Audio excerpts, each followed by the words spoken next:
do versículo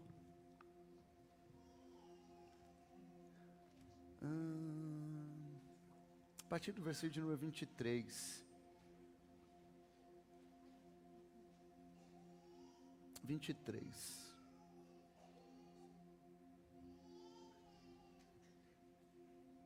Não, vamos ler a partir do verso. Vamos ler o verso capítulo 23 até o versículo de número 4. Depois vamos lá para o capítulo 24. Segundo livro das Crônicas, 23. Primeiro 23. Do verso 1 ao verso 4.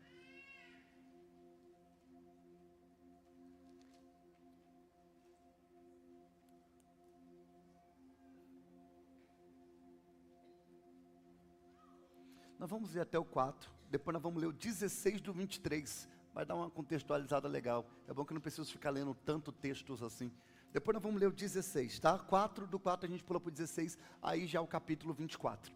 Fica nesse texto, 23, 24, é isso aí que nós vamos ficar hoje aí, por um tempo. Quem encontrou, diga: eu vou morar no céu. Eu vou morar no céu. Nós estamos de leitor novo, você aguenta a pressão do Alexandre de Moraes, eu quero ver se você aguenta a minha pressão. Vai, tá? Vai, quero ver. Aqui não é STF não, aqui o pau quebra. Lê, doutor. No 7º ano, o sacerdote Joiada se animou e entrou em aliança com os capitães de Sem. Azarias, filho de Jeroão, Ismael, filho de Joanã, Azarias, filho de Obed, Mazéias, filho de Adaías, Elisafate, filho de Zicre. Estes percorreram Judá, congregaram os levitas de todas as cidades de Judá e os chefes das famílias de Israel e vieram para Jerusalém. Toda essa congregação fez aliança com o rei da casa de Deus. Então Joiada lhes disse: disse o quê? Eis que o filho do rei deve reinar, como o Senhor Deus falou a respeito dos filhos de Davi. Verso 4. Isto é o que vocês devem fazer. Uma terça parte de vocês, sacerdotes e levitas, que entram de serviço no sábado, servirá de guarda dos portões do templo. Segura, 16, vai. Joiada fez uma aliança entre si mesmo, todo o povo e o rei, para serem eles o povo do Senhor. Então todo o povo entrou no templo de Baal. Segura, então todo o povo entrou no templo de Baal. Risca isso na sua Bíblia. Então todo o povo entrou no templo de Baal. Olha o que eles fizeram, vai. E o derrubaram, despedaçando os altares e as imagens de Baal. Matã, o sacerdote de Baal, foi morto diante dos altares. Quem morreu? Hã? Quem era ele?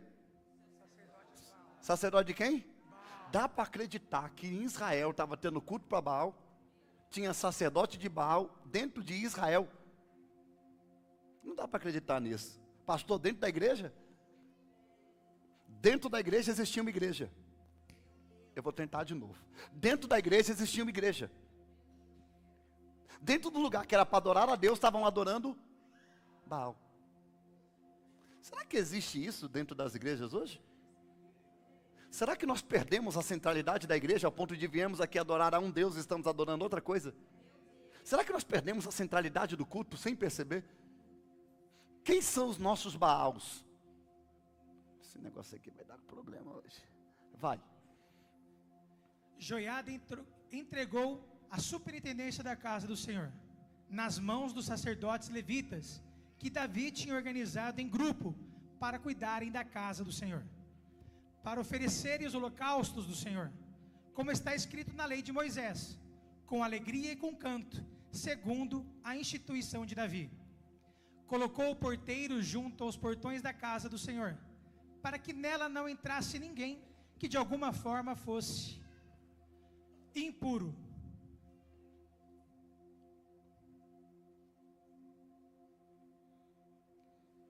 Reuniu os capitães de Sem, os nobres, os governadores do povo e todo o povo da terra, e todos estes conduziram o rei da casa do Senhor até o palácio real, passando pelo portão superior, e assentaram Joás no trono do reino. Sentaram Joás na onde? No trono do reino. Vai. todo o povo da terra se alegrou, e a cidade ficou tranquila, depois que mataram Atalia a espada. Capítulo 24, nós vamos ler, vocês já sentam, vai. Joás tinha 7 anos de idade. Segura, quantos anos? Pega a sua Bíblia, risca. Vê quantos anos Joás tinha aí. Risca aí na sua Bíblia. Risca Joás e risca aí 7 anos. Olha quantos anos o menino tinha, 7 anos. 7 anos. Quando começou a reinar. 7 anos. Quando começou a reinar. 7 anos. Isso aqui é para cair o cabelo da cabeça, cara. 7 anos quando começou a reinar. E 40 anos reinou em Jerusalém. Vai. Joás tinha 7 anos de idade quando começou a reinar. E reinou 40 anos em Jerusalém. A mãe dele se chamava Zíbia, e era de Berseba. Joás, filho que era reto, fez o que era reto aos olhos do Senhor, todos os dias do sacerdote Joiada. Todos os dias do sacerdote Joiada. Quem está comigo diz amém. Se assente. Daqui nós vamos desenvolvendo. Nós estamos falando sobre os reinos. Microfone? Para pôr no terno? Ou na gravata? Onde você quer? No terno? É melhor do que aqui? Você só me atrapalha, cara. Ah, não, vai estragar o look. Agora que vocês lembraram do microfone? Tá. Nós estamos falando sobre o reino de Judá. São 20 reis, e nós estamos falando cada dia de 2 reis.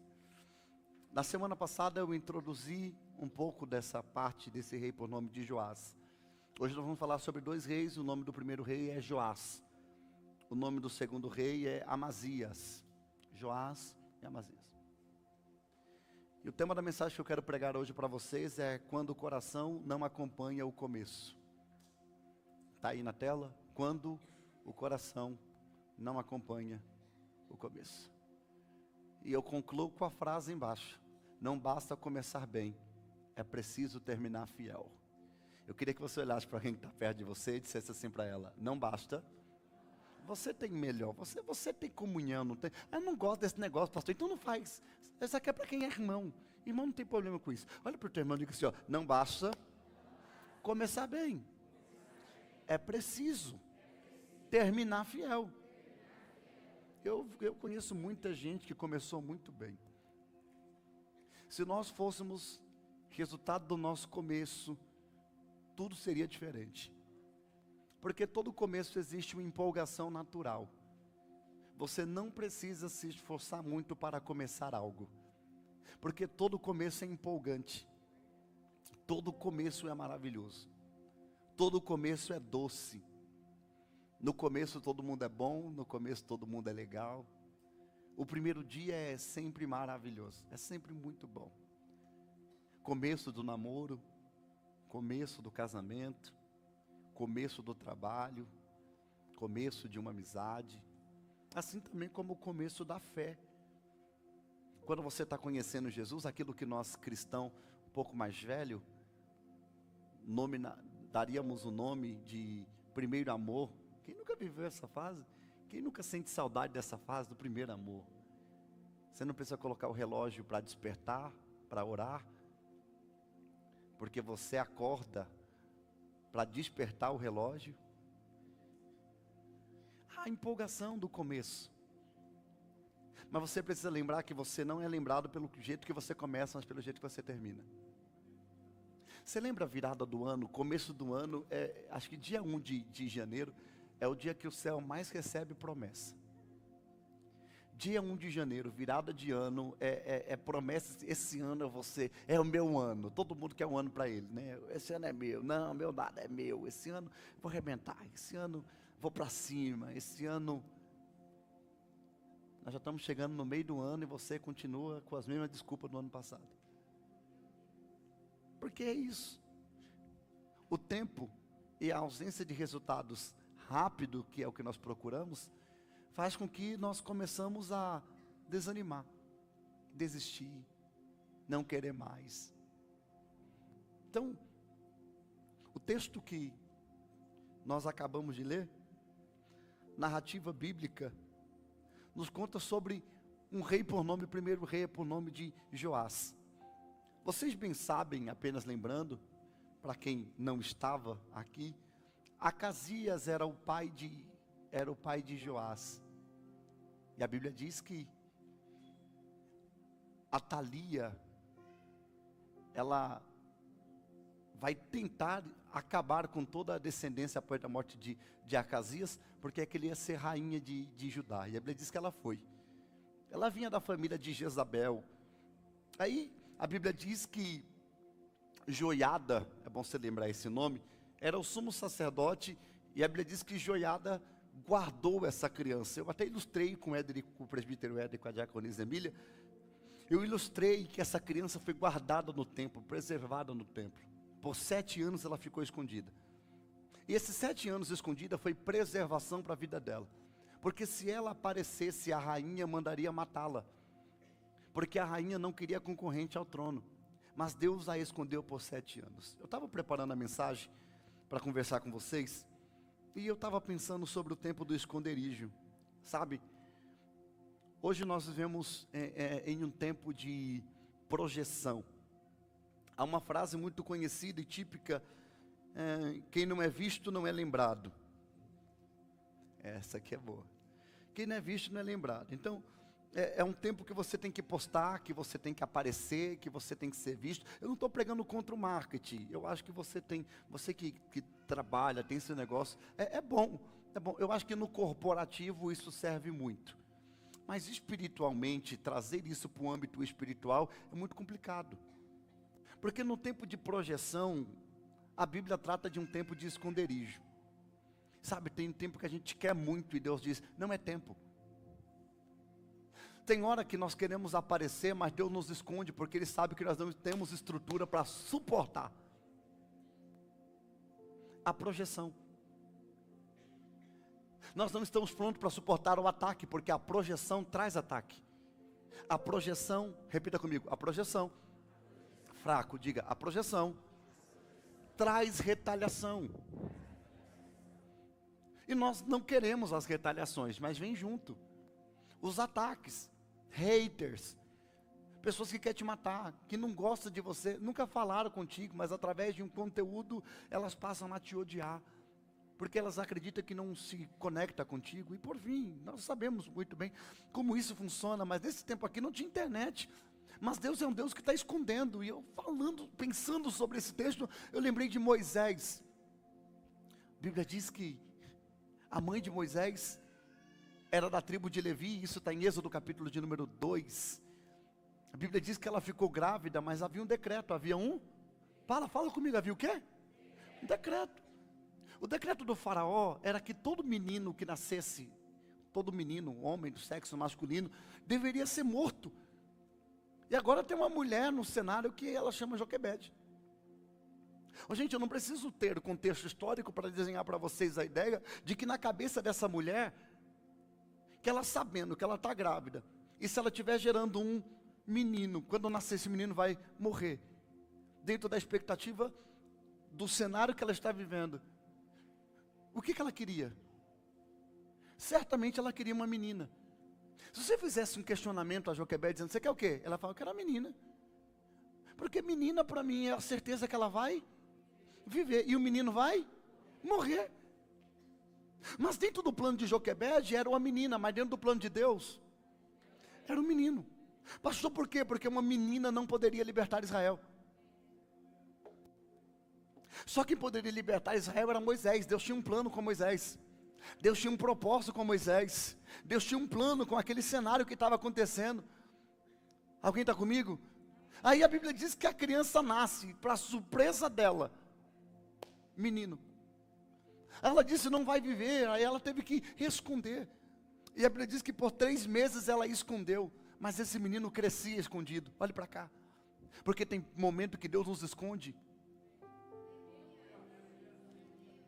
para nos permitir crescer. Deus conhece a sua estrutura, sabe? A Bíblia diz que quando Jesus nasceu, Herodes também deu uma ordem que todo menino deveria morrer, e a Maria teve que esconder Jesus no Egito. Mas a Bíblia diz que escondido o menino crescia. crescia. Oh, aleluia. Você pode pensar que está esquecido porque está escondido, mas o Senhor me traz essa terça-feira para profetizar a você. Você está escondido, mas não está esquecido. Você está escondido porque eu estou te preservando. Alguém de mão levantada ali? Deus está preservando sua casa, Deus está preservando a tua saúde, Deus está preservando a sua empresa, Deus está preservando as suas finanças, Deus está preservando os seus planos, Deus está preservando os teus projetos, Deus está preservando a tua casa, Deus está preservando o teu coração, mas na hora certa Deus está dizendo, vai crescer, e vai chegar uma hora que não vai dar para esconder mais. Aleluia. A Bíblia diz que esse menino, ele cresce, e quando ele cresce, com 7 anos de idade, ele é apresentado, lembrando que ele é da descendência de Davi, havia uma promessa que o trono de Davi não seria esquecido, ele é legítimo ao trono, mas quando ele é apresentado por Joiada, gente, tem alguns comentários que eu fiz questão de colocar aqui no campo introdutório, porque Joás, o rei, ele foi salvo e preservado para um propósito. Joás foi preservado para um propósito. Joás foi preservado para um propósito. Eu li esse texto e eu entendi que a minha vida, a sua vida, a nossa vida não foi preservada porque somos melhores. Somos preservados porque fomos preservados para um propósito. Quantos lugares que eu e você já passamos, por quantas situações que Deus nos livrou, nos guardou, nos protegeu. Quantas pessoas que cresceram com você e hoje não estão mais aqui para contar a história. Quantas pessoas você viram se destruindo e acidentes. Deixa eu lembrar você que acidente acontece todo dia. Você sabendo ou não, se você ligar a televisão, você descobre mais coisas que aconteceu. Se você não ligar, você não descobre, mas mesmo assim está acontecendo. Tem gente morrendo. Mas ainda que tenha gente morrendo, Deus está preservando algumas pessoas. Nesse momento tem gente sem saúde, mas mesmo assim Deus está preservando a saúde de alguém. Pastor, e por que Deus está me preservando? Deus não está me preservando porque eu sou melhor do que ninguém. Deus está me preservando porque Ele está me preservando para um propósito. Levanta a mão direita assim, por favor, eu sinto o peso da mensagem. Pega a mão, levanta assim o seu, coloca no ombro de alguém, sacode ele e diga: você está sendo preservado para um propósito. Você está sendo preservada para um propósito. Você está sendo preservado para um propósito. Eu vou profetizar para ver se alguém pega. Tem muita gente que passou por situações bem menos complicadas que a tua e não sobreviveram. Ou melhor, eu estou pregando para sobreviventes de uma pandemia que levou milhares de pessoas, e talvez você enterrou parentes, mas você está vivo porque Deus preservou a sua. Alguém está aqui para levantar a mão? Você pode dizer glória a Deus por Deus ter preservado a sua vida. Oh, aleluia. Deus preservou o menino. Deus guardou o menino.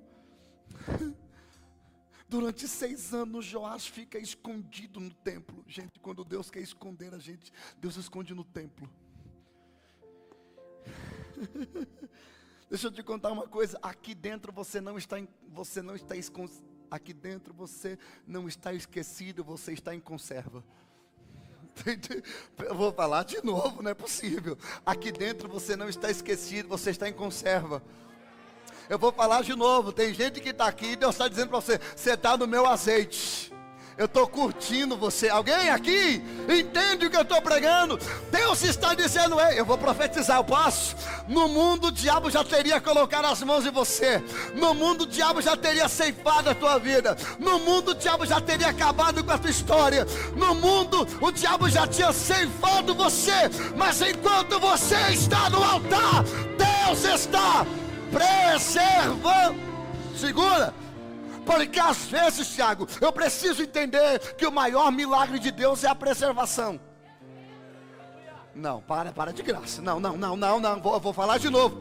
Às vezes, o maior milagre que nós estamos vivendo é ser preservado.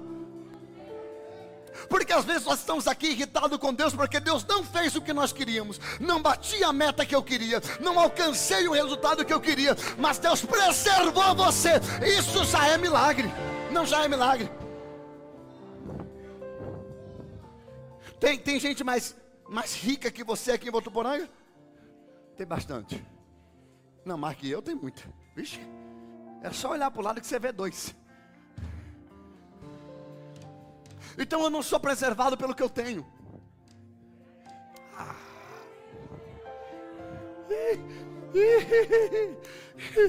Me ligaram para me orar por um senhor esses tempos atrás. Já que eu não oro por telefone, não tenho esse hábito, mas encontraram meu telefone, pediram para que eu orasse por alguém. Um homem: pastor, esse homem é rico, é milionário, não sei o que, mora em mansão, e não sei o que, não sei o que. Por que ele quer oração? Ele não tem saúde, ele não dorme, precisa de remédio, precisa de não sei o que. Eu disse: eu já estou entendendo, Jesus, o Senhor está me preservando.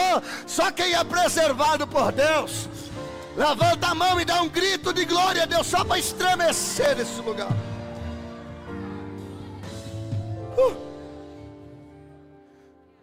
Ele fica no templo 6 anos sendo preservado. No 7º ano ele é levado para o templo para ser coroado a rei. Uma curiosidade para você que está anotando: os rabinos diz que Joás cresceu no templo, cercado por sacerdotes e pela palavra. Eu estava lendo a Midrash. A Midrash destaca que poucos homens viveram uma formação espiritual tão privilegiada. Joás é rei, mas foi criado no templo. Nenhum outro rei foi criado no templo. Ele era rei, mas foi criado como sacerdote. E isso aqui me pegou, eu preparando essa mensagem para vocês, porque ele estava no templo, aprendeu certo. Ele tinha tudo para ser o melhor rei que Israel teve. Porém, o privilégio espiritual não substituiu a decisão espiritual. Anota. Eu vou falar de novo bem devagar. Privilégio espiritual não substitui decisão espiritual. Vou de novo bem devagar. Privilégio espiritual não substitui decisão espiritual. Pastor, não estou entendendo. Quantas pessoas eu e você conhecemos que cresceram em um ambiente como esse, mas decidiram não andar pelos caminhos do Senhor. Teve privilégio espiritual, mas a decisão espiritual foi viver longe de Deus. E Deus respeita isso. Porque viver perto de Deus é uma decisão, como viver longe dele também é uma decisão. E Deus respeita a sua decisão. Deus respeita o que eu decido, Deus respeita o que você decide. Ele poderia ser o melhor rei, mas ele decidiu não estar na presença de Deus. Porque você pode crescer dentro da igreja e ainda assim perder o seu coração. Você pode vir para culto todos os dias. Tem pessoas aqui que você pode confirmar o que eu estou lhe dizendo. Você cresceu na igreja e depois de um tempo você desviou e está voltando. Ou voltou faz pouco tempo. Decisão. Percebe-se que o que esse menino faz? Quando ele assume o trono, ele começa muito bem. Porque eu falei para vocês que o começo dele foi fenomenal. Eu quero 2 informações bem observadas por vocês. Primeira observação: ele permitiu que o sacerdote Joiada fosse seu conselheiro. Anote isso em algum lugar, porque isso aqui é uma aliança política e espiritual. Joiada é sumo sacerdote, Joás é rei. Rei é uma posição? Rei é uma posição? Por favor, não misture isso. Rei é uma posição? Sabe por que nós não temos rei no Brasil? Porque nós vivemos uma democracia. E nós temos presidente. Agora em Londres, Inglaterra, ainda tem rei. Quando eu estive em Londres com a minha esposa, nós fomos no castelo. Lá tem rei e rainha. Porque rei é uma posição? Fala comigo. Rei é uma posição? E o sacerdote? espiritual. Qual é a direção? Você tem que entender isso. Joiada aconselhava Joás, mas não ouvia conselho de Joás. Porque enquanto o pastor estiver orientando politicamente, não há problema. O problema é quando o político começa a ter influência na vida do pastor. Então esse ditado vazio que dizem por aí, você está na igreja da palavra, você pode dizer amém? Esse papo de religião, política e religião não se mistura, só se você não lê a Bíblia, porque se você lê a Bíblia está junto. Sempre teve. Aliás, posição política é estabelecida por Deus. A Bíblia diz que toda liderança é estabelecida por Deus e o papel da igreja é orar por ela. O que a igreja não pode? Dar palanque para político. Alguém está comigo aqui? Eu vou pegar um culto só para falar sobre isso, porque é ano de política. Então você percebe que Joiada criou um rei. E Joiada vai influenciar espiritualmente as decisões de Joás. E Joás vai começar muito bem. Gente, Joás ele faz uma coisa que ninguém havia feito. Olha o capítulo, o 2 Reis, capítulo de número 12, que vai contar a mesma narrativa. Vai dar um destaque a algo para esse texto aqui. Vai dizer que Joás deu uma ordem, e a ordem de Joás foi: mande o povo trazer ao templo ofertas, os seus dízimos, porque Atalia havia eu vou ler. Pega. Eu estou com 2 textos abertos. Abre o capítulo 12, de 2 Reis. 2 Reis 12, olha o verso 4. Olha a primeira atitude desse menino. Joás disse aos sacerdotes: Disse o quê? todo o dinheiro das coisas santas que for trazido à casa do Senhor, a saber, a taxa pessoal, o resgate de pessoas, segundo a sua avaliação, e todo o dinheiro que cada um trouxer voluntariamente para a casa do Senhor, deverá ser recebido pelos sacerdotes. Para. Olhe para cá. Joás mandou trazer o que para o templo? Qual é a palavra que ele usou aí? Volta ao versículo 4. Versículo 4. E Joás disse ao sacerdote: todo? Fala comigo, todo? Sabe o que é engraçado quando eu leio isso aqui, Camila? Porque uma galera aqui, porque a galera que não quer fazer as coisas para o Senhor, porque dízimo e oferta não é obrigação. Mas hater de dízimo e oferta é coisa que eu não tenho paciência. Porque se você não quer fazer, não faça. Agora você falar que não é bíblico, aí você é um fariseu. Aí, não pastor, é porque naquele tempo não era dinheiro. Naquele tempo era galinha, trigo. Quem já ouviu isso? Agora lê. O que mandou trazer? Fala para mim, está com medo do quê? Falou para trazer o quê? Não é o pastor que manda trazer a Bíblia.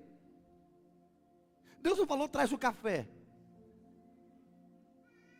Não, pastor, mas naquele tempo, é porque naquele tempo, no primeiro tempo, quando era na mitzvot, na 613 lei, não havia dinheiro. Então se trocava saco de comida por outro tipo de comida, se pagava a conta dessa maneira. Mas nesse tempo aqui, eu estou falando de 2000 anos antes de Cristo, já não era mais assim que funcionava, já era dinheiro. Provoque quem está do teu lado e diga assim para ela: dinheiro. Não, fala para ela assim: eu sei que você gosta. Dinheiro, todo mundo gosta. Ah, pastor, mas a Bíblia diz que o dinheiro é a raiz de todos os males. Quem te falou isso? A Bíblia não diz isso. A Bíblia diz que o amor ao dinheiro, porque o dinheiro é problema no coração. No bolso ele é uma bênção, na conta ele é uma bênção. Alguém está aqui ou não? Posso profetizar? Não vai faltar dinheiro no seu bolso, não vai faltar dinheiro na sua conta. Ô gente, Deus quer muito que você seja abençoado. Pelo amor de Deus, pare de pensar que Deus quer que você viva na miséria. Deus não quer. Porque você é abençoado, a igreja está abençoada, a sua casa está abençoada. Homens, eu falo diretamente para homens que são provedores. Quando você está sem dinheiro, ninguém te aguenta. Ah, esposa, é verdade. Você fica mal-humorado. Mais em silêncio do que o normal. Fica preocupado. Ninguém te aguenta. Por isso Deus quer te ver bem. Porque quando você está bem, teu casamento está bem. Se teu casamento está bem, a igreja está bem. Porque o teu casamento é a espinha dorsal da igreja. Amém? Posso ouvir um amém? Eu te profetizo que não te falte o muito e nem o pouco. As pessoas têm dificuldade de falar sobre dinheiro. Porque por muito tempo falamos sobre dinheiro errado. Usamos dinheiro como moeda de troca. Cultos que só falam de dinheiro. Dinheiro não salva ninguém. Pastor, Deus não quer meu dinheiro, não mesmo, Deus quer você. Porque se Ele tiver você, Ele tem tudo de você. Às vezes, sabe, às vezes nós temos que dar uma oferta mais generosa para Deus, só para mostrar. Por que vocês estão mexendo? Por quê?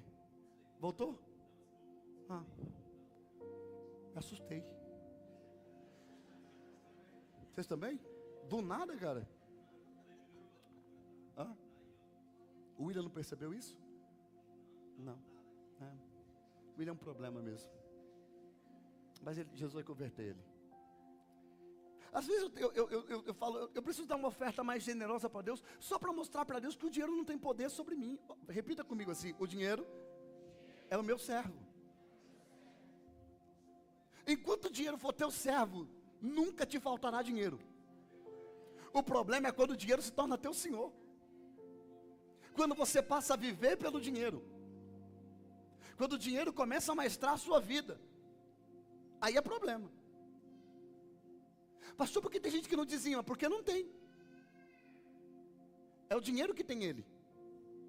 Ele não tem dinheiro. O dinheiro tem ele.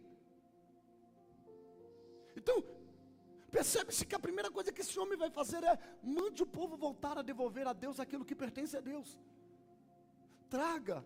Gente, tem algumas lições aqui. Eu não vou passar direto, é culto de terça. Eu estou seguindo uma linha cronológica de mensagem, vocês sabem disso. Mas o texto aqui, Joada diz para trazer o dinheiro para o altar, para reparar o templo, porque o templo estava abandonado. A Bíblia diz que o templo estava em ruínas. Atalia destruiu o templo. Eu tenho um pavor de igreja destruída. Eu chego a ser chato com os detalhes da igreja. Eu não consigo ver nada fora do lugar. Eu quero melhorar tudo. Dízimos e oferta é para isso. Alguém falou para mim: pastor, todo mês a gente chega na igreja e está diferente. É isso, igreja é isso. E não é eu que decidi, é a Bíblia que ordena. Tem que ter reparo. No outro templo nós tínhamos mais lâmpadas. Nós tínhamos aproximadamente 96 lâmpadas no templo. Eu entrava na porta da igreja, eu sabia quantas lâmpadas estavam queimadas. E dizia para o tesoureiro: compra a lâmpada. Quem é os obreiros da igreja sabe como funciona. Eu só não resolvo o que eu não sei. Se eu souber, eu vou consertar. Porque a orientação é: cuide do templo. Traga o dinheiro para cuidar do templo. E tem a segunda orientação aqui, que é básica. Porque isso aqui responde muita coisa. Eu vou voltar sobre esse texto daqui umas 5 terça-feira. Que ele vai dizer assim, ó: traga, lê a partir do versículo de número 5, Harry. Vai. Deverá ser recebido pelos sacerdotes, cada um dos seus conhecidos. O sacerdote, cada um dos seus? Quem recebe a oferta do povo? O sacerdote. Mas o sacerdote, cada um dos seus? Pastor, por quê? Porque não pode ser um sacerdote desconhecido para receber a oferta do povo. Eu explico isso ou não precisa? Explica ou não? O que ele está dizendo é: entrega a sua oferta no altar que você conhece. Porque o meu dízimo e a minha oferta eu não coloco na igreja que eu quiser. Ai, pastor, eu não posso pegar meu dízimo e minha oferta e mandar para uma casa de asilo. Você pode fazer o que você quiser com o seu dinheiro. Dízimo é no altar. Não existe você comer no McDonald's e pagar a conta no Burger King. Quer um exemplo? Claro, posso ou não? Eu sou pastor dessa igreja. Os meus pais moram em São Paulo. Meus irmãos moram em São Paulo. Meu pai passou 1 ano morando aqui. Quando ele foi embora, 1 mês depois ele perguntou para a pastora Jéssica: manda a conta da igreja que eu vou dizimar. Eu disse para ele: não, tu não congrega comigo? Meu pai: não, filho, mas eu quero ajudar aí. Não, você dizima na tua igreja. É onde que você congrega que você coloca a tua semente. Posso ouvir um amém? É o Johnny que está decidindo isso? Quem está falando sobre isso? A Bíblia. Traga cada um segundo o teu conhecido. Essa é a orientação bíblica. Isso é o que Deus manda fazer. Joás promove uma reforma nacional. Anota: quem ama a Deus, cuida daquilo que pertence a Deus. Vou falar de novo. Quem ama a Deus, cuida daquilo que pertence a Deus. Porque eu vou liberar uma palavra profética agora. Uma geração forte espiritualmente sempre valorizará a casa do Senhor. Eu quero profetizar que Deus vai levantar uma geração poderosa que vai cuidar da sua casa. Eu profetizo que Deus levantará uma geração poderosa que vai cuidar da sua casa. Em 2 Crônicas, capítulo 24, onde lemos o versículo de número 2, a Bíblia diz que Joás fez o que era reto perante aos olhos do Senhor. Eu preciso terminar. Enquanto ele estava debaixo da influência de um homem de Deus, ele prosperou. Enquanto ele estava debaixo de orientação bíblica, ele prospera. Enquanto ele obedece princípio, ele cresce. Porque quem quebra princípio é quebrado por ele, mas quem honra princípio é honrado pelo princípio. Eu vou falar de novo: quem quebra o princípio é quebrado por ele, mas quem honra o princípio é honrado por ele. Enquanto ele está debaixo de orientação, fazendo o que Deus manda, as coisas acontecem. Ele avança, ele prospera. Oh, Espírito Santo. Ele anda debaixo de orientação, debaixo de palavra profética, ele vai crescendo, seu reinado vai prosperando, seus negócios vai dando certo. Eu estou sentindo um peso de revelação sobre esse altar. Eu quero profetizar de olhos abertos para quem recebe essa palavra. Se for para você, reage de alguma maneira. Assim te diz o Senhor, nessa noite: se você andar debaixo da minha palavra, os teus negócios vão prosperar. Eu disse a alguém tempo atrás: você anda todo atrapalhado e as coisas dão certo para você. Imagina se você andasse certo. Se andando errado ainda vai alguma, porque Deus é misericordioso. Imagina andando certo, já era para estar voando. Oh, aleluia, aleluia. Então, ele reforma o templo, ele ouve conselhos, ele faz piedade, mas ele também erra. Olha o versículo de número 17. Esse texto aqui me doeu tanto quando eu peguei uma raiva desse texto lendo ele hoje, cara. Olha o versículo 17 do capítulo 24. Lê. Depois da morte de Joiada, os chefes de Judá foram e se prostraram diante do rei, e o rei os ouviu. Então abandonaram a casa do Senhor, Deus de seus pais, e serviram os postes da deusa Aserá e aos ídolos, e por estar sua culpa, veio grande ira sobre Judá e Jerusalém. O camarada reformou o templo, restaurou a adoração, e agora ele trocou conselhos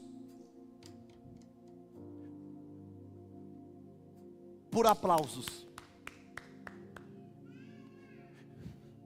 Eu não sei se eu falo, vou falar isso aqui não. Falo ou não? Porque tem gente que usa Deus como escada. Deus não é o que eu busco. Eu uso Deus para Ele me dar o que eu busco. Vou tentar de novo. Tem gente que não usa Deus como Senhor, mas usa como escada, até alcançar o que se quer. Pastor, qual é a prova disso? Pessoas que enquanto não tem nada, buscam a Deus. Quando alcançam, deixam de buscar. Silêncio total. Não era Deus que você estava buscando, você estava usando Deus para buscar alguma coisa. Você trocou o trevo de 4 folhas por Deus. Você nunca quis Deus, você nunca amou Deus. Deus para você sempre foi um amuleto para conquistar o que você quer. Quando você vê algo impossível, você procura Deus. Quando as coisas dão certo, você abandona Ele. E não sei se eu falo isso. Enquanto as coisas estão dando errado, eu estou no altar. Mas enquanto as coisas dão certo, eu vou para o forró. Vou para a balada. Vou para as drogas. Vou trair minha esposa. Vou mentir. Vou trapacear. Deus não é o que eu quero. Deus é um amuleto de sorte. Alguém está aqui para dizer alguma coisa? Não? Aí a Bíblia diz que ele morre. Aí Zacarias, que é o filho de Joiada, foi confrontar Joás, que estava errando. Deixa eu lembrar um negócio aqui, pastor Júnior. Você lembra que quem criou o Joás foi Joiada? Então, sabe quem cresceu junto com Joiada? Zacarias. Eles eram primos, mas foram criados como irmãos. Mas agora Joás é rei e Zacarias continua sendo sacerdote. E Zacarias vai lá e vai dizer para ele: está tudo errado o que você está fazendo. Deus não está gostando. Olha o texto do versículo de número 20. Lê. Então o Espírito de Deus se apoderou de Zacarias, filho do sacerdote Joiada. Ele ficou em pé diante do povo e lhes disse: Disse o quê? Assim diz Deus. O que Deus diz? Porque vocês estão transgredindo os mandamentos do Senhor, vocês não vão prosperar, por terem abandonado o Senhor. Para. Lê de novo. Lê de novo. Porque vocês estão transgredindo os mandamentos do Senhor, vocês não vão prosperar. Para. Enquanto você não arrumar a tua vida, não tem prosperidade. Ô, gente, deixa eu falar um negócio aqui, que eu estou no cu de terça. Porque nós estamos confundindo prosperidade com dinheiro. Nunca foi. O evangelho da prosperidade americanizado, que chegou aqui em 1990, é muito fraco. Prosperidade bíblica é ter condição de ter o que o dinheiro não compra. O que Deus vai te dar, porque dinheiro é consequência de prosperidade. Mas tem gente que tem dinheiro, mas não é próspero. Porque tem gente que tem dinheiro para comprar a cama, mas não tem dinheiro para comprar o sono, porque o sono é prosperidade, é Deus que dá. Então prosperidade é a capacidade de ter o que o dinheiro não. Olha o que Deus está dizendo: enquanto você não arrumar a tua vida, você pode juntar dinheiro, mas prosperidade nunca você vai ter. Paz você nunca vai ter. Alegria de verdade, eu estou sentindo o peso da mensagem. Alegria de verdade você nunca vai ter. Esse vazio da tua alma sempre vai existir, porque isso aí é quebra de transgressão. Mas se você honrar a minha vida, eu vou prosperar você. Eu queria que você provocasse 2 pessoas e dissesse para ela: honra a palavra e Deus vai prosperar você. Honre princípio e Deus vai prosperar você. Honre a palavra e Deus vai prosperar você. Honre princípios e Deus vai prosperar você. Ô, gente, se eu sou Joás e ouço Deus falando isso através de um profeta, eu baixo a guarda. Porque Deus corrige aquele que ele. Olha o que Deus vai dizer. Lê de novo, doutor. 20, do começo. Então o Espírito de Deus. Quem fez isso? Fala de novo, o Espírito de Deus. Não é Zacarias que está falando, é o Espírito de Deus. É Deus que está falando, gente. Olha o que Deus está dizendo através da boca de um homem. Está entendendo, Gustavo? Olha o que Deus está falando através da boca de um homem. Vai. Se apoderou de Zacarias, filho do sacerdote Joiada. Ele ficou em pé diante do povo e lhes disse. Disse o quê? Assim diz Deus. Assim diz Deus, Alexandre. Porque vocês estão transgredindo os mandamentos do Senhor, vocês não vão prosperar. Vai. Por terem abandonado o Senhor, também eles o abandonará. Para. Porque no evangelho, o evangelho da supergraça, da hipergraça, você pode abandonar a Deus. Mas Deus nunca vai abandonar você. A Bíblia, por terem abandonado o Senhor, também Ele te abandonará. Olha o silêncio que está nessa igreja, Jéssica. Provoca 2 e diga para ele, não, mas dá uma olhada na pupila dele, porque ele tem que ter um choque de realidade. Diga, se você abandonar o Senhor, Ele também vai abandonar você. Agora ninguém dá glória. Eu queria 3 fazendo aviãozinho, mas ninguém dá aviãozinho agora.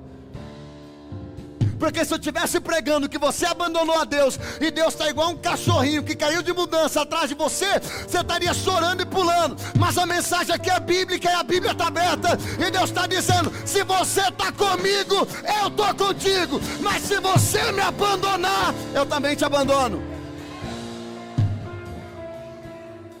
Não vamos romantizar o que a Bíblia não romantiza. A palavra só é dura para quem é mole. E eu vou falar tudo, que eu sei que você não vai voltar aqui mais mesmo.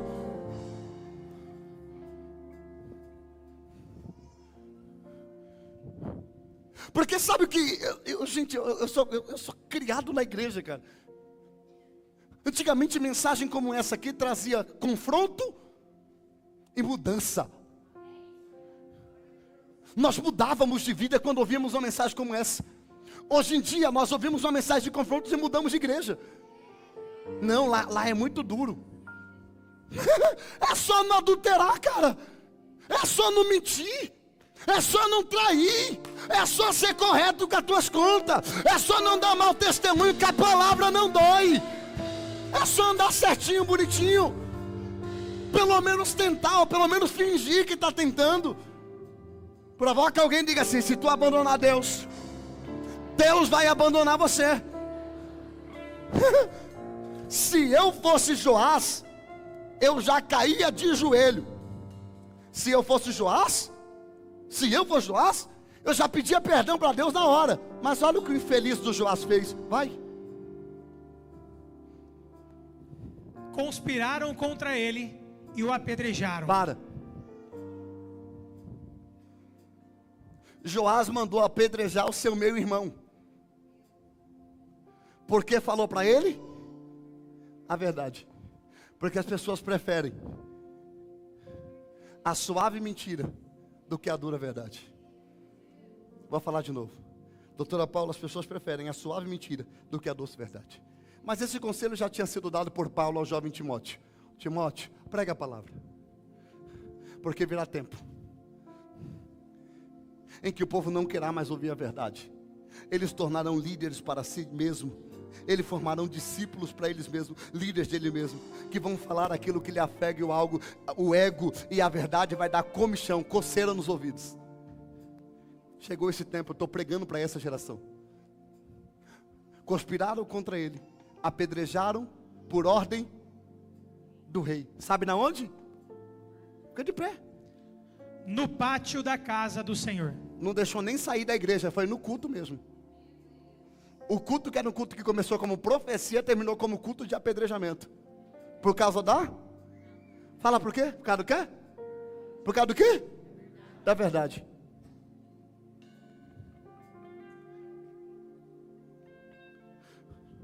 Porque o profeta só é bom quando ele fala o que eu quero, ou quando ele confronta alguém que não sou eu. Porque quando o profeta está corrigindo um Alexandre, está alguém dizendo, eita Deus, pega Jeová. Eu sabia que Jeová ia pegar. Mas na hora que é a sua vez, você fica chateado e desvia da igreja.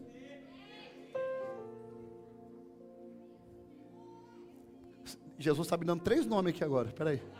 Sim, Deus, sim. Falaram para mim essa semana, pastor, você dava lugar para o pastor Alemão, tá? Pastor Alemão numa mesa, você tinha que ver o pastor quando ele era dos mistérios, ele profetizava, entregava os mantos, falava os nomes. Eu falei, não, eu ainda entrego, vou entregar hoje 3. Ninguém quer, nessa mensagem aqui, ninguém quer 3 nomes.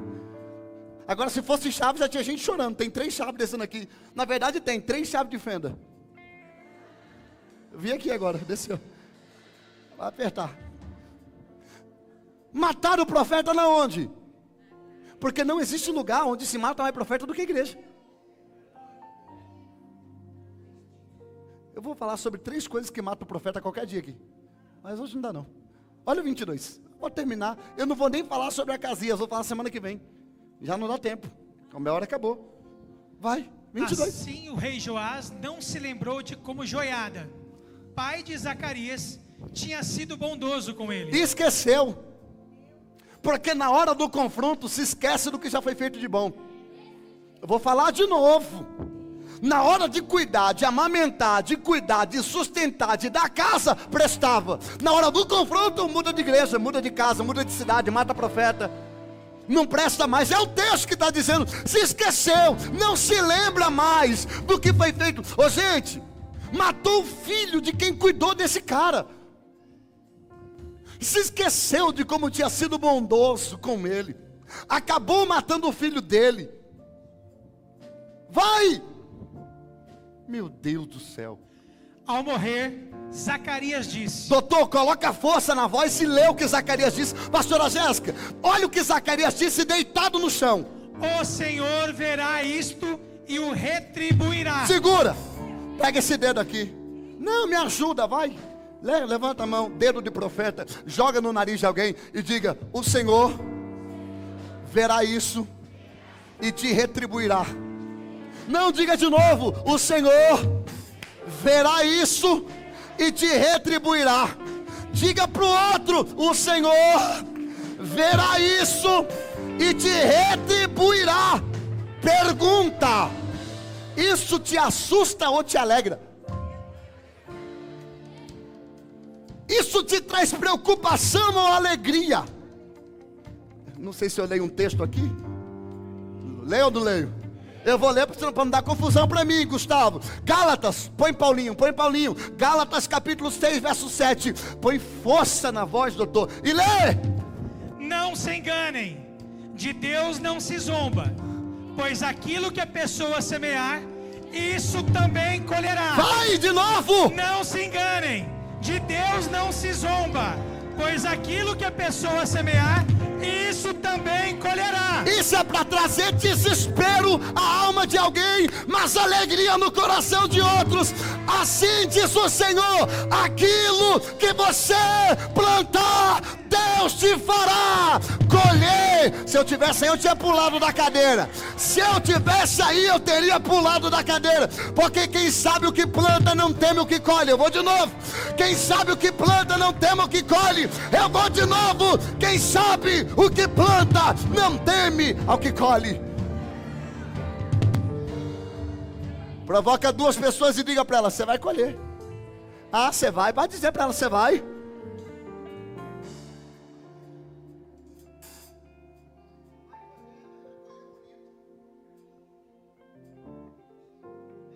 Para hoje, William, o que mais consola meu coração é saber que eu vou colher. Eu servi pessoas que hoje falam mal de mim. Eu cuidei de pessoas que hoje viram a cara na rua para não falar comigo. Eu cuidei de pessoas que hoje falam mal de mim em toda oportunidade que tem. Eu não me importo.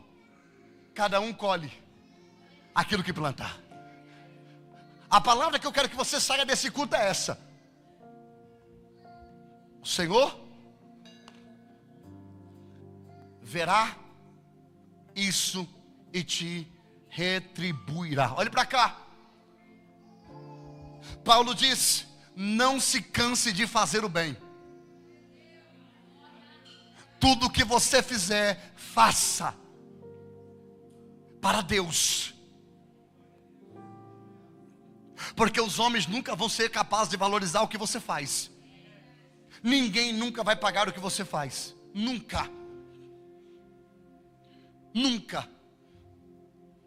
Eu disse isso aqui há uns domingos atrás de manhã e vou reproduzir de novo. Eu não pastoreio para ser feliz. Porque pastorear me traz as maiores decepções que eu já vivi na minha vida. As maiores dores, as maiores marcas, as maiores cicatrizes que eu carrego na minha vida é por causa do pastoreio. Eu não pastoreio para ser feliz. Eu não pastoreio por dinheiro. Porque a ajuda de custo que a igreja me dá aqui para pastorear um mês inteiro, eu ganho em uma agenda quando eu saio uma noite, sem precisar olhar para a cara de ninguém quando acaba o culto. Então não é por dinheiro. Eu cumpro o meu propósito, porque sei que o que recebo das mãos dele e não nessa terra. Se você quiser ser aplaudido na terra, não sirva. Vai fazer outra coisa que não seja na igreja. Porque a igreja não é lugar de reconhecimento. Na terra não, no céu sim. O Senhor vai nos recompensar com galardão de tudo aquilo que nós entregamos a Ele aqui. Não pense que eu vou ser capaz de te elogiar por cada ato nobre que você fizer. Porque tem gente que ele muda uma cadeira de lugar. E se eu não falar para ele, parabéns pela cadeira que você mudou de lugar, ele desvia. Eu prego aqui todo culto. Eu sou o que mais sirvo a igreja. Eu não espero que ninguém, quando termina o culto, venha aqui e diz: pastor, que palavra boa, hein? Obrigado por essa palavra, foi a resposta de Deus. Não espero. Porque a minha recompensa não vem daqui. Minha recompensa vem das mãos dele.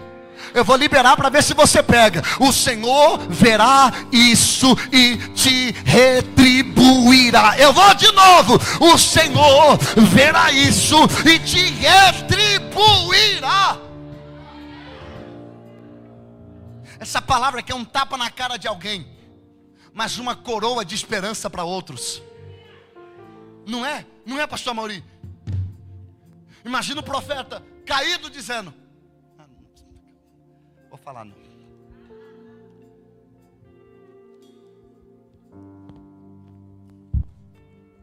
Nós temos uma convicção equivocada, pastor Júnior, sobre colheita.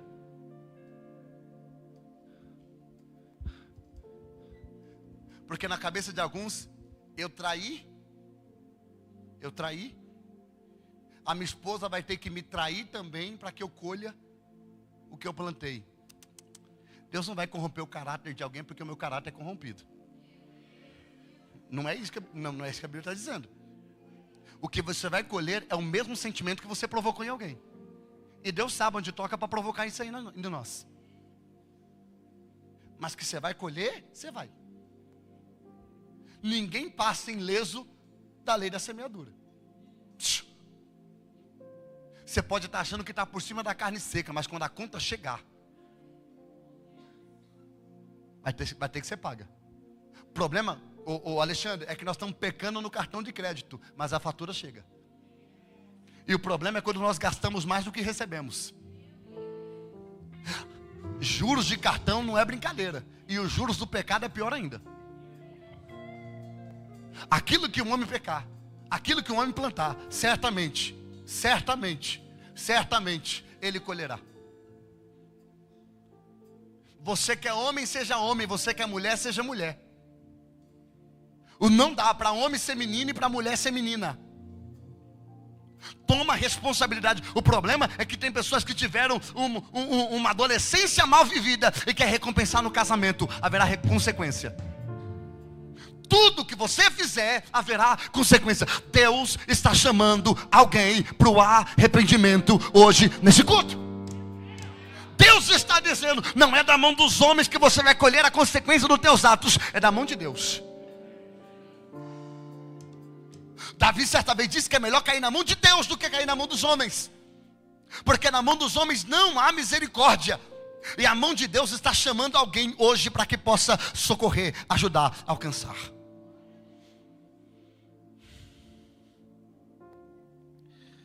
Ai, meu Deus do céu.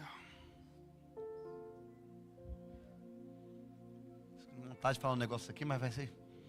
Falo. Dá para acreditar, doutor Harry, que um homem que foi salvo no templo agora está derramando sangue no templo? Eu vou falar de novo para você anotar. Dá para acreditar que um homem que foi salvo no templo está derrubando sangue no templo? O problema, Alexandre, é que as pessoas esquecem como elas chegaram aqui. Esse é o grande problema. As pessoas se esquecem que a mesma graça de quem está chegando agora é a mesma graça que te alcançou um tempo atrás, quando você chegou. O problema é que o templo abraçou você, e agora você está querendo colocar para fora alguém que comete erros bem menores do que você cometeu quando chegou aqui. Estamos derramando sangue no templo que nos salvou. Estamos matando pessoas. Sabe o que mata religiosidade, olhar torto, insignificância. Você achar porque tá de terno e gravata, você é melhor do que alguém. É nada, filho. Terno e gravata não tem nada a ver com santidade. Se terno e gravata fosse símbolo de santidade, Brasília seria palco de avivamento e não é. É lugar de pessoas mais corruptas no mundo. Para de palhaçada. Precisamos tomar cuidado para não nos tornarmos um Joás, que fomos abraçados pelo templo e agora matamos pessoas dentro do templo. Pastor, e Deus viu? E Deus viu. E eu termino a mensagem e eu falo sobre Acasias e Uzias semana que vem, tá bom? Porque é hora de contar esse relógio, viu, velho?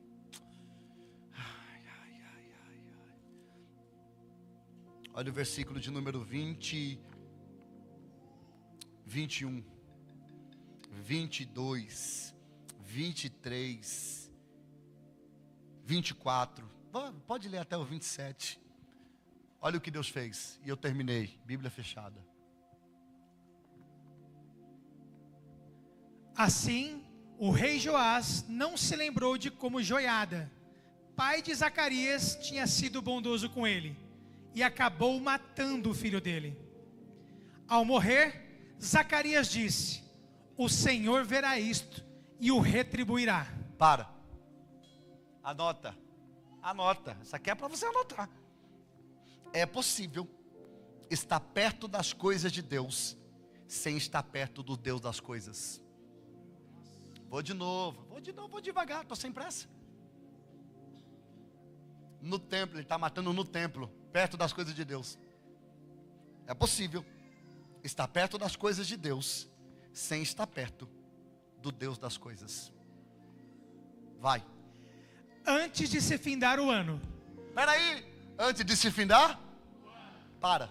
Antes de se findar? Para, grita. Antes de se findar? O ano. Naquele mesmo ano. Posso profetizar com a Bíblia aberta, não? Deixa eu pôr a mão na Bíblia que eu estou pregando sobre ela, porque eu tenho reverência a ela. Ainda esse ano, Deus vai fazer justiça ao teu favor. Nós estamos no ano de Judá. Eu não quero vingança, eu quero justiça. Eu vou liberar. É ano de justiça de Deus, e Deus não vai deixar você ser lesado. Haverá justiça de Deus ainda esse ano sobre a sua casa e sobre alguém de pé ali. Eu creio nessa palavra. O exército dos sírios atacou Joás, invadiram Judá e Jerusalém, mataram todos os chefes do povo e levaram os despojos ao rei de Damasco. 24. E embora o exército dos sírios não fosse grande, o Senhor permitiu que ele vencesse um exército. Pera. O Senhor permitiu que ele vencesse mesmo sendo menor. Deus fortaleceu o inimigo. Não, Deus é terrível. Vai. O Senhor permitiu que eles vencessem um exército que era muito maior. Por quê? Porque eles tinham abandonado o Senhor, Deus de seus pais. Assim, os sírios executaram o juízo de Deus contra Joás. Porque quem abandona Deus é abandonado por ele. Quem abandona Deus é abandonado por ele. Quem abandona Deus é destruído. Quem abandona Deus não fica de pé. Quem abandona Deus não acorda vivo para contar história. Mas quem está com Deus, o inimigo não pega. Quem está com Deus, o laço não pega. Quem está com Deus, macumba não pega. Quem está com Deus, feitiçaria não pega. Eu vou liberar. Quem está com Deus habita debaixo da sombra do Onipotente, e debaixo da sombra do Onipotente descansará, e Ele te protegerá, te guardará. Eu vou liberar. Nenhum mal te sucederá, nem praga alguma chegará à tua tenda. Se levantarem 11.000 cairão ao teu lado, 10.000 à tua direita, mas quem está com Deus não será atingido.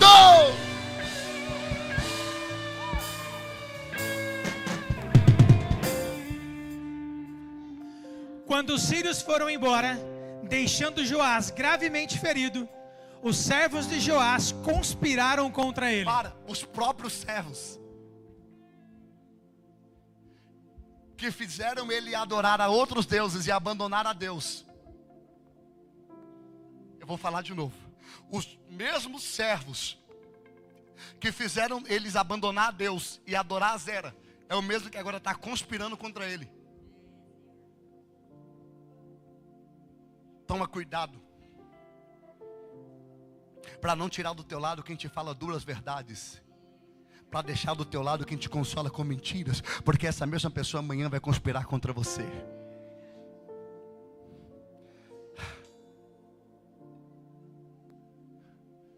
A Bíblia diz que ele é morto pelos seus próprios servos. Não dá tempo de ler tudo.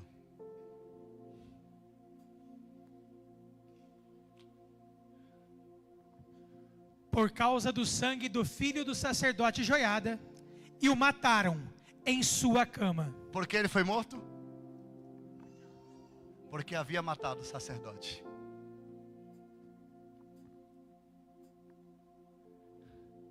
Porque Joás matou o sacerdote. Mas quando o Filho de Deus se revela, aquele que é chamado de Jesus ou Cristo, aquele que não é rei, mas é rei dos reis e senhor dos senhores, aquele que também é o sumo sacerdote eterno, ele não foi morto, ele se entregou. Não precisou matá-lo, ele se entregou ao favor daqueles que ele o ama. É por isso que nós estamos aqui. Porque um dia Jesus subiu no alto da cruz, gritou naquela cruz, tetelestai. Pagou a minha dívida, a sua dívida, pagou o meu pecado, o teu pecado. Escreveu o nosso nome no livro da vida. Alguém tem o nome escrito no livro da vida? Alguém? Alguém? Se tornou filho de Deus. E quando a trombeta tocar, subiremos para morar com ele na eternidade. São 9h28. Terça-feira que vem eu prometo pregar sobre Amazias e Uzias. Tá bom? Se coloque de pé. Vai dar certo, porque terça passada eu preguei sobre 3 reis. As coisas caem sozinhas comigo, né? É eu que derrubo? Minha esposa falou que não é sozinha, não. A culpa é minha? Tá certo. Ela falou, tá falado.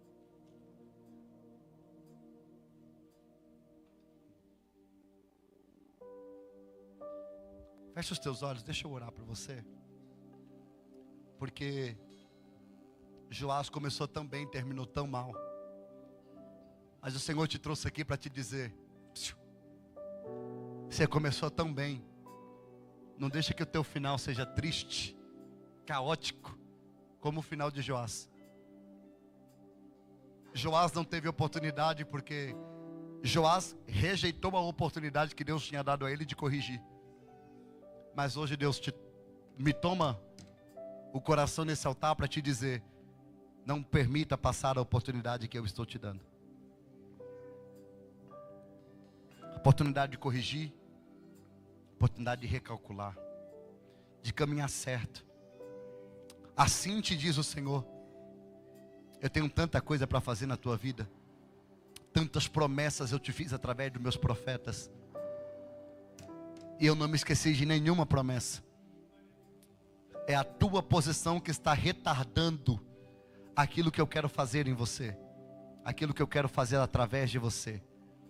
As minhas mãos se estendem essa noite, a minha misericórdia te alcança. Tu sabe por onde você pisou, aonde você andou. Tu sabe que você caminhou por onde não deveria caminhar.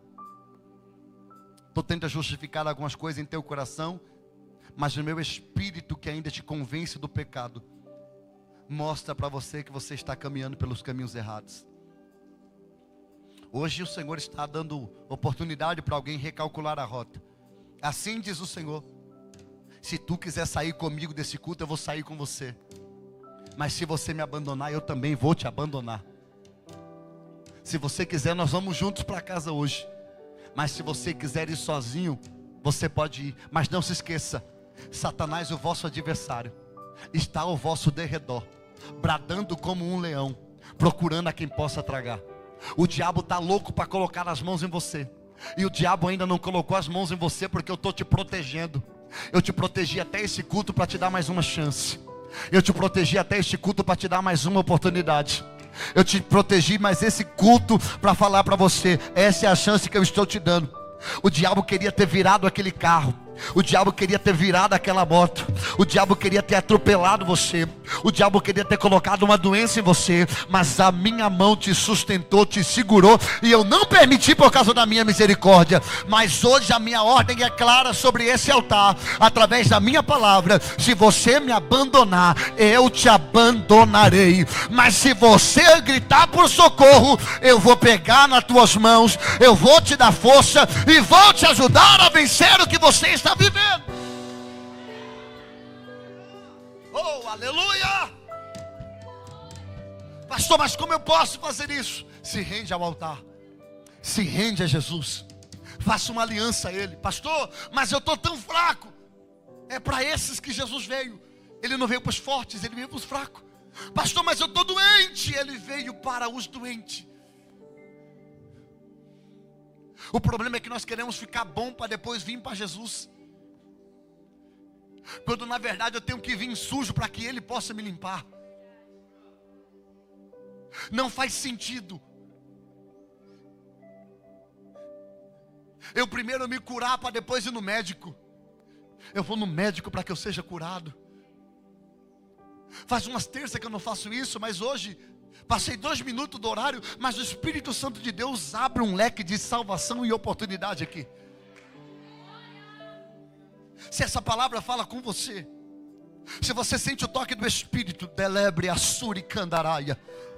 Enquanto eu prego no temor da palavra, enquanto eu estou pregando, o Senhor está dizendo para você: não termine mal, porque você começou muito bem.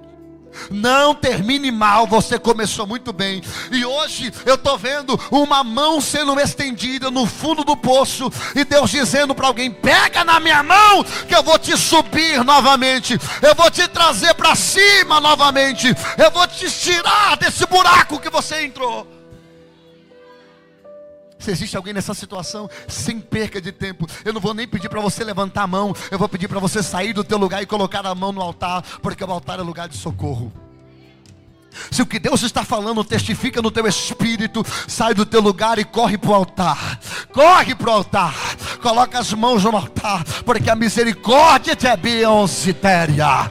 Abre o sori mical e de cal é a sal é déria fai. Há uma nuvem de Deus sobre esse ambiente. Alguém está aqui? Há uma nuvem de Deus sobre esse ambiente.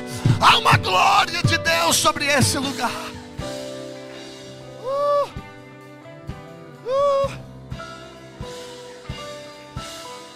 Vem! O altar é o lugar que você precisa estar. O altar é lugar de recomeço. O altar é lugar de oportunidade. O altar é lugar de ajuda. O altar é lugar de quem começou bem, mas quer terminar bem. O altar é lugar de quem sabe que está errando, mas não quer permanecer no erro, e precisa da ajuda de Deus para não ser exposto, precisa da ajuda de Deus para não ser massacrado, precisa da ajuda de Deus para não perder o casamento, precisa da ajuda de Deus para não perder a família, precisa da ajuda de Deus para não perder a salvação, que é o que está em risco agora. Coloca a mão no altar. O altar é lugar de resposta. Oh, tem gente chorando aqui. Tem gente chorando aqui. Vocês querem cantar o quê? Se o mar me submergir, a tua mão me traz à tona pra respirar. Pai, os teus filhos estão no altar. Eu quero declarar que não é um ponto final. Eu quero declarar, Senhor, que não é o fim. Eu quero declarar, Senhor, que o Senhor é um Deus de restauração, um Deus de restituição, um Deus de recomeço. Tira o coração quebrado e coloca um coração novo. Tira o coração que foi ferido e coloca um coração novo. Dolabachandaraia.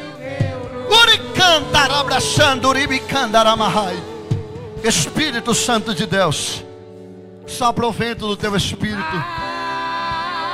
Renova! Renova, Pai. Renova as forças. Renova o coração. Renova a espiritualidade. Renova as armaduras. Tira as armaduras quebradas e coloque armaduras novas. Traz renovação. Traz saúde. Nós profetizamos. Nós profetizamos.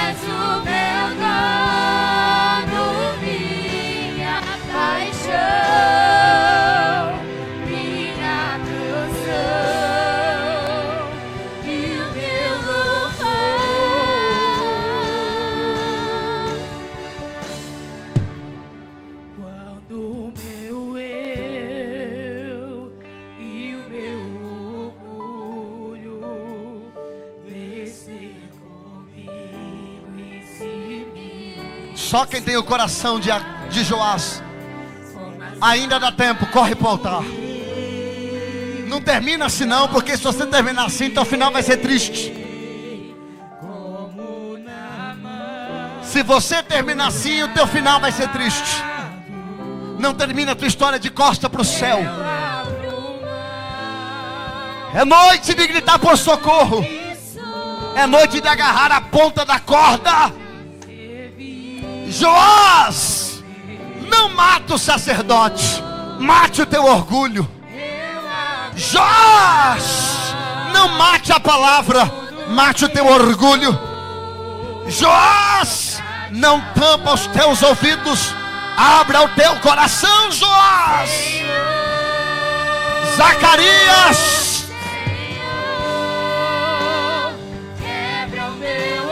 não pare de profetizar, Zacarias.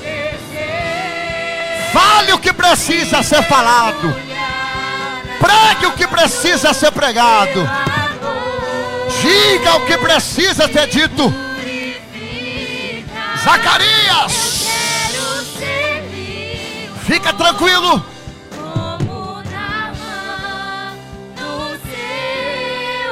O Senhor viu. Ele te fará colher tudo aquilo que você plantou. Quebra o meu orgulho, eu quero descer e mergulhar nas águas do seu amor. Diga, me purifica. Me purifica. Eu quero ser limpo. Eu quero ser limpo. Como Naamã.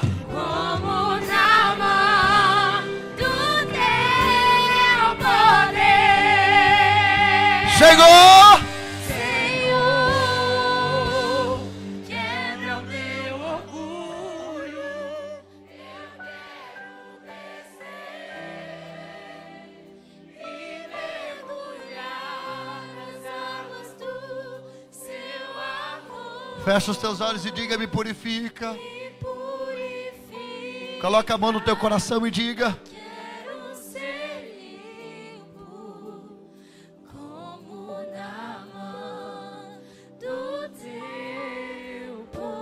Senhor, quebra o meu orgulho. Pra gente ir embora. Quebra o meu orgulho, eu quero descer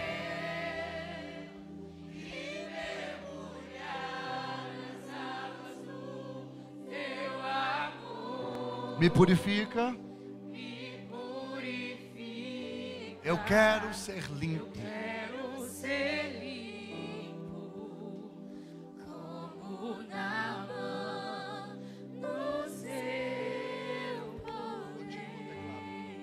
Pai, nós te agradecemos por essa noite, pela tua palavra.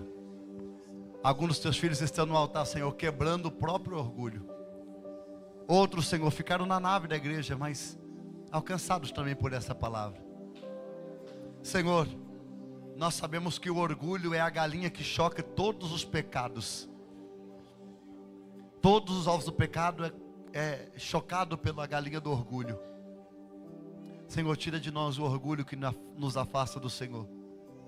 Não nos deixe acreditar que somos mais do que de fato somos. Nós dependemos de Ti e precisamos de Ti. Porque se amanhã o Senhor não se lembrar de nós, nem acordar, nós acordaremos. Dependemos de Ti, Senhor, 100%. Não dependemos do nosso trabalho. Porque se nós tivermos trabalho e não tivermos vida, nosso trabalho não serve para nada. Senhor, ajuda os Teus filhos que estão no altar. Agarre a mão deles, ó Pai, com força. Assim como diz a Tua palavra em Isaías 60. Estende as Tuas mãos. Toma eles pela mão direita e sustenta eles diante dessa adversidade. Pai, assim como Joás, alguns de nós começou bem e estamos terminando mal. Mas se o Senhor nos ajudar, terminaremos, ó Pai, bem. O Teu nome será glorificado, Senhor amado, através da Tua palavra. Nos fortaleça em nome de Jesus. Amém. Amém. Dê uma linda salva de palmas, Jesus. Você que está no altar, receba o abraço de algum dos pastores também. Volte ao seu lugar. Bendito seja o Senhor. Glória a Deus por esse culto. Glória a Deus pelas instruções que recebemos. Tenho certeza que Deus falou muito. Acredito que Deus falou muito com você. Porque Ele também falou muito comigo. Eu fui repreendido pelo Senhor. Semana que vem eu falo, pode ficar de pé, eu falo sobre Amazias. Só um texto que eu quero ler com vocês, para a gente ir embora. 2 Crônicas 25, versículo 9. A última parte diz assim: o Senhor pode lhe dar muito mais do que isso. O Senhor pode lhe dar muito mais. Eu vou falar de novo. O Senhor pode lhe dar. Eu não sei o que você perdeu, eu não sei o que você colocou no altar, eu não sei o que tiraram de você, eu não sei o que uma sociedade roubou de você, eu não sei o que alguém da família tirou de você, eu não sei o que alguém te lesou, te passou para trás, mas a palavra que eu te libero hoje é: o Senhor pode lhe dar muito mais do que... Levanta as duas mãos, vamos repetir essa frase juntos, bem forte, 1, 2, 3. Agora levanta a mão direita assim, bate na mão de 7 pessoas e profetiza isso para ela. O Senhor pode lhe dar muito mais do que isso. O Senhor pode lhe dar muito mais do que isso. O Senhor pode lhe dar muito mais do que isso. O Senhor pode lhe dar muito mais. Esse plano para você pode ser grande, mas o Senhor pode lhe dar muito mais do que isso. Isso aí é pouco. O Senhor pode lhe dar, pastor Mauri, muito mais do que isso. O William, meu filho, fica tranquilo, o carro bateu, amassou, você está preocupado, mas o meu Senhor manda eu lhe dizer essa noite: o Senhor pode lhe dar muito mais do que isso, filho.